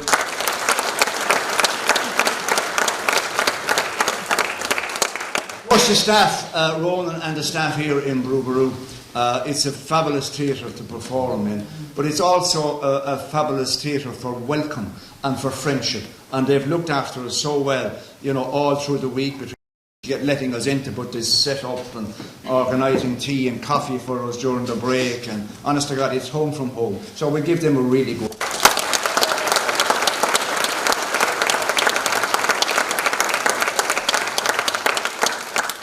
Of course, last but by no means least, our cast. And our stage crew behind, they won't come out for a bow. They tell me they're shy. But these guys have really put in Trojan work into this play.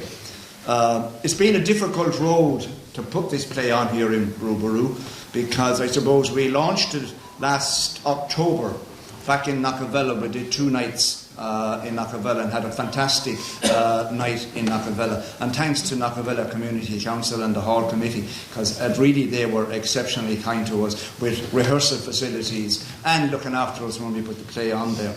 And then we thought we were going to be in Breda on the second weekend in November, but circumstances prevailed against us and we had to cancel it.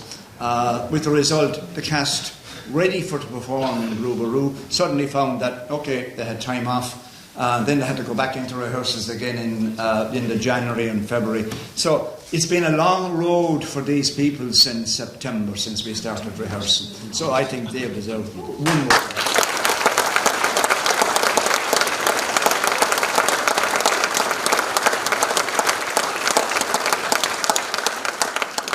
Hand you back now without further ado to Oliver to go through the raffle with you. Good night, God bless you.